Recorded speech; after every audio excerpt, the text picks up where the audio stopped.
GOC में carbocation, carbon ion और free radical को एक साथ समझने की कोशिश करते हैं ताकि कॉन्सेप्ट क्लियर हो जाए। क्या होता है कार्बोकैटायन? अगर कार्बन पे पॉजिटिव चार्ज लगा है, ऑर्गेनिक कार्बोकैटायन है तो इसे कार्बोकैटायन बोलते हैं। निगेटिव चार्ज लगा है तो कार्बन आयन बोलते हैं। कोई चार्ज नहीं है, ऑड इलेक्ट्रॉन है तो इसे फ्री रेडिकल बोलते हैं।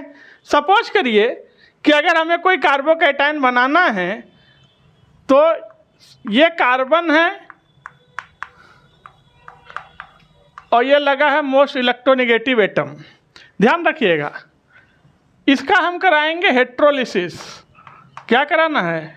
हेट्रोलिसिस। जब भी कार्बोकैटायन बनाना होगा हेट्रोलिसिस कराना होगा और साथ में पोलर सॉल्वेंट चाहिए, पोलर सॉल्वेंट चाहिए, H+ आयन चाहिए। यह हेट्रोलिसिस कराने की कंडीशन है। तो जब भी हम इसका हेट्रोलिसिस कराएंगे तो क्लोरीन की इलेक्ट्रोनेगेटिविटी ज़्यादा है एज कंपेयर टू कार्बन और एक कोवलेंट बॉन्ड में 2 इलेक्ट्रॉन लगते हैं। इलेक्ट्रोनेगेटिविटी ज़्यादा होने की वजह से ये क्लोरीन दोनों इलेक्ट्रॉन को लेकर निकल जाएगा। अगर ये निकल गया तो आपको कुछ सिनेरियो इस तरह दिखाई पड़ेगा। देखिएगा, आ गया कार्बन पे पॉजिटिव चार्ज, ठीक, और Cl तो चला गया। अब एक कोवलेंट बॉन्ड में कितने इलेक्ट्रॉन? 2 इलेक्ट्रॉन। यानी इस कार्बोकैटायन के पास टोटल कितने इलेक्ट्रॉन? 2, 4, 6 इलेक्ट्रॉन। यानी ऑर्गेनिक कार्बोकैटायन है तो उसके पास 6 इलेक्ट्रॉन होते हैं विथ पॉजिटिव चार्ज। हमेशा याद रखिएगा, carbocation having positive charge with 6 electron.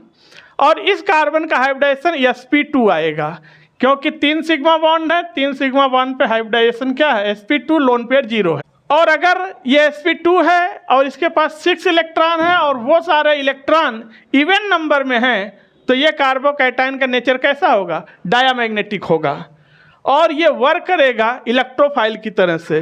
जितने भी ऑर्गेनिक कार्बोकैटायन हैं वो इलेक्ट्रोफाइल की तरह वर्क करते हैं, इसीलिए इनको लुईस एसिड बोलते हैं। यानी हम बोल सकते हैं ये काम करेगा लुईस एसिड की तरह। और इसलिए इलेक्ट्रोफाइल की तरह काम करता है क्योंकि इसके पास इलेक्ट्रॉनों की कमी है।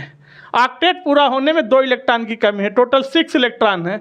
2 इलेक्ट्रॉन मिल जाए तो ऑक्टेट कंप्लीट हो जाए। इलेक्ट्रॉनों की कमी होने की वजह से इसको हम क्या बोलते हैं? इलेक्ट्रोफाइल। और जितने इलेक्ट्रोफाइल वो कैसा काम कर रहे हैं? लुईस एसिड की तरह। और अगर हम कार्बोकैटायन की स्टेबिलिटी की बात करें तो 3 डिग्री कार्बोकैटायन की स्टेबिलिटी ज़्यादा होती है। लीजिए 3 डिग्री कार्बोकैटायन, इसके बाद 2 डिग्री कार्बोकैटायन, इसके बाद 1 डिग्री कार्बोकैटायन और फिर सबसे कम मिथाइल कार्बोकैटायन। यह स्टेबिलिटी का आर्डर है। 3 डिग्री कार्बोकैटायन, फिर 2 डिग्री कार्बोकैटायन, फिर 1 डिग्री कार्बोकैटायन। यह स्टेबिलिटी का आर्डर होता है किसी भी कार्बोकैटायन का। अब हम बात करने चल रहे हैं कार्बन आयन का। कार्बन आयन अगर आपको बनाना है तो ये कार्बन है, कार्बन इससे हाइड्रोजन लगा है और एक बॉन्ड से लगा हुआ है कोई लेस इलेक्ट्रोनेगेटिव एलिमेंट, लगा दिया MgCl। अब ध्यान रखिएगा, अब मैग्नीशियम मेटल है, कार्बन नॉन मेटल है, तो स्वाभाविक सी बात है नॉन मेटल की इलेक्ट्रोनेगेटिविटी ज़्यादा होगी। कार्बन ज़्यादा इलेक्ट्रोनेगेटिव है, मैग्नीशियम कम इलेक्ट्रोनेगेटिव है और कोवलेंट में 2 इलेक्ट्रॉन हैं। तो ऐसे सूरत में जब बॉन्ड टूटेगा और हमें कराना क्या है? हेट्रोलिसिस। हेट्रोलिसिस क्या चाहिए? पोलर सॉल्वेंट, तभी हो पाएगा।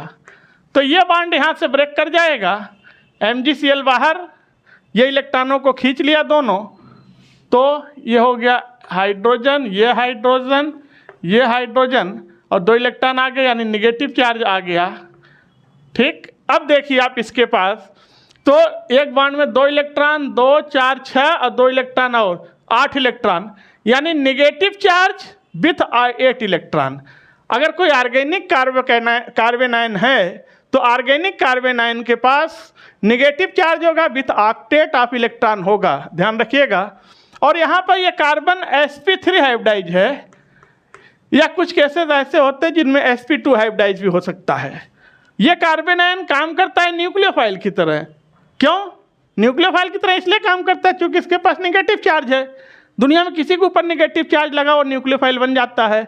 All negative charge containing species are nucleophile. क्यों? क्योंकि अगर नेगेटिव चार्ज है यानी उसके पास इलेक्ट्रॉनों का एक्सेस है, इलेक्ट्रॉनों की कमी नहीं है, तो वो अपना इलेक्ट्रॉन किसी को डोनेट कर सकता है। इसीलिए इसको क्या बोलते हैं? न्यूक्लियोफाइल। और न्यूक्लियोफाइल जो होते हैं वो लुईस बेस की तरह वर्क करते हैं, और इसके फॉर्मेशन के लिए कोई बेस रहे तो बहुत अच्छा फॉर्मेशन होता है। अब अगर बच्चों इनके स्टेबिलिटी की बात करें तो इनके स्टेबिलिटी का ऑर्डर बिल्कुल चेंज हो जाता है, कार्बोकैटायन के जस्ट उल्टा हो जाता है। सबसे स्टेबल होते हैं मिथाइल कार्बोकैटायन, इसके बाद 1 डिग्री कार्बोकैटायन कार्बेनायन, फिर 2 डिग्री कार्बेनायन, इसके बाद 3 डिग्री कार्बेनायन। लीजिए, ये होता है स्टेबिलिटी का ऑर्डर, जस्ट अपोजिट होता है कार्बोकैटायन का। और अब बात करने चल रहे हैं जिसके पास ऑड इलेक्ट्रॉन है यानी फ्री रेडिकल की। फ्री रेडिकल की पहचान है कि उसके पास एक ऑड इलेक्ट्रॉन जरूर होगा, और अगर हम फ्री रेडिकल बनाना चाहते हैं तो आप बना सकते हैं। इसके चारों बॉन्ड से कार्बन लगा हुआ है जिनकी इलेक्ट्रोनेगेटिविटी सेम है। और फ्री रेडिकल बच्चों बनाने के लिए हम हेटेरोलिसिस नहीं होमोलिसिस कराएंगे। क्या कराएंगे? होमोलिसिस। क्योंकि होमोलिसिस में बॉन्ड सिमेट्रिकल टूटता है और हेटेरोलिसिस में बॉन्ड अनसिमेट्रिकल टूटता है। होमोलिसिस कराएंगे तो जब होमोलिसिस कराएंगे इस बॉन्ड में 2 इलेक्ट्रॉन है, कोवलेंट बॉन्ड है, तो ये बिल्कुल सिमेट्रिकल टूटेगा। इसका इलेक्ट्रॉन इनको, इसका इलेक्ट्रॉन इनको, तो ये बन गया हाइड्रोजन हाइड्रोजन, और एक आ गया ऑड इलेक्ट्रॉन, और ये तो निकल गया। वो भी एक फ्री रेडिकल है, इसके पास ऑड इलेक्ट्रॉन है तो ये भी फ्री रेडिकल है, लेकिन हम ऑर्गेनिक फ्री रेडिकल की बात कर रहे हैं। तो ऑर्गेनिक फ्री रेडिकल में देखिए कितने इलेक्ट्रॉन हैं, 2 4 6 7। यानी एक तो ऑर्गेनिक फ्री रेडिकल इलेक्ट्रिकल होता है, कोई भी फ्री रेडिकल इलेक्ट्रिकल न्यूट्रल होता है, और इसके पास ऑड इलेक्ट्रॉन होता है, और कार्बन sp2 हाइब्रिडाइज होता है। क्योंकि आप यहाँ पर हाइब्रिडाइजेशन निकालेंगे कार्बन का कितना आएगा, sp2, 3 सिग्मा बॉन्ड है, 0 लोन पेयर है। ऑड इलेक्ट्रॉन को हम लोग नहीं लेते हाइब्रिडाइजेशन में, तो sp2 हाइब्रिडाइजेशन आएगा। और ये कार्बन यहाँ पे दोनों तरह से काम कर रहा है, ये वर्क करेगा इलेक्ट्रोफाइल न्यूक्लियोफाइल दोनों काम करेगा फ्री रेडिकल। और प्रेजेंस ऑफ सनलाइट अगर है, टेम्परेचर है, ऑर्गेनिक पेरोक्साइड है, तो फ्री रेडिकल का फॉर्मेशन बहुत ज़्यादा तेज होता है। क्योंकि फ्री रेडिकल बहुत ज़्यादा एग्रेसिव होते हैं, बहुत हाई एनर्जेटिक होते हैं। किसी रिएक्शन में एक फ्री रेडिकल डाल दिया तो लाखों करोड़ों फ्री रेडिकल ये पैदा कर देगा, इतना ज़्यादा एनर्जेटिक होते हैं। अब बच्चों अगर हम फ्री रेडिकल के स्टेबिलिटी की बात करें तो इनके स्टेबिलिटी का पैटर्न कार्बोकैटायन से मिलता है, कार्बोकैटायन से। यानी सबसे ज़्यादा स्टेबल फ्री रेडिकल होता है 3 डिग्री फ्री रेडिकल, इसके बाद 2 डिग्री फ्री रेडिकल, इसके बाद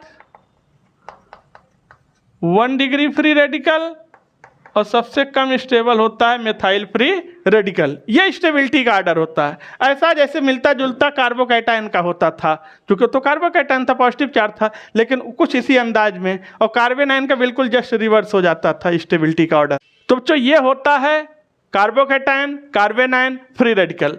फिर आपसे मिलते हैं जीएसटी के नेक्स्ट वीडियो में। आपको वीडियो जरा भी पसंद आए तो वीडियो को लाइक जरूर करिएगा, ना पसंद आए डिसलाइक करिएगा, चैनल को सब्सक्राइब करिएगा, बेल आइकन नोटिफिकेशन जरूर दबाइएगा ताकि वीडियो अपलोड हो तुरंत नोटिफिकेशन आपको मिल सके। तो आज की वीडियो को यहीं रखते हैं, तब तक के लिए जय हिंद।